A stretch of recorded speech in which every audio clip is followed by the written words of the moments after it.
Do you know, you look at me and I'm not exactly young anymore. But I'm actually the average age of a lorry driver in the UK. So I'm in my 50s. And the government wonder why younger people aren't coming into the industry. Well, it's the insurance companies. They mess it up for everyone. You know, when I got my first car, which was a Vauxhall Viva, I think it was a 1972, I paid £295 for it.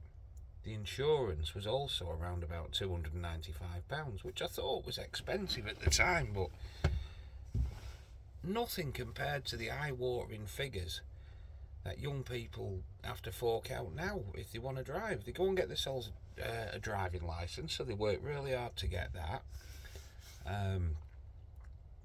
Then they save up to get a car, and they can't afford to insure it.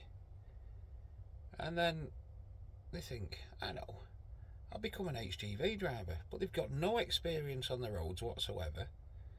And fair play to them, they give it a go, and they can go to work at the age of 18, 19, 20, 21, and drive a 44-ton, 770 horsepower truck.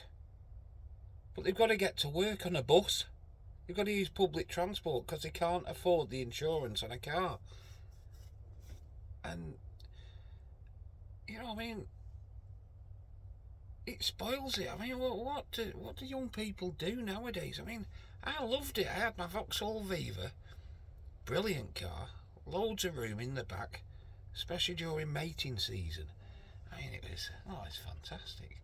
Yeah, I'm going off the subject there a bit, but I mean, you know, you need a car during mating season, and you know, as well as them sort of experiences, you experience on the road, and then you become a safe.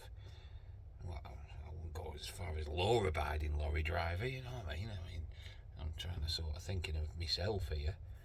You know, I try and abide by the law, but I'm not exactly. It's not the top of my agenda.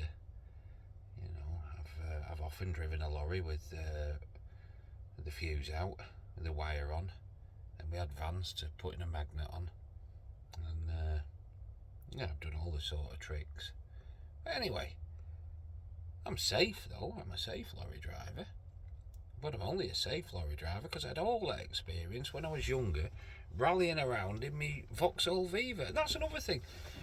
When I got rid of that car, and I think I got myself a BMW, which nowadays would cost absolute fortunes to insure. I think it cost me about a £20 admin fee to get it changed from a Vauxhall Viva to a BMW. I had an hole in the exhaust. It sounded mint. But again, plenty of room in the back during mating season. So, you know, but it's the insurance companies. They're the ones to blame. So it's about time the government got hold of the insurance companies and give them a damn good kicking.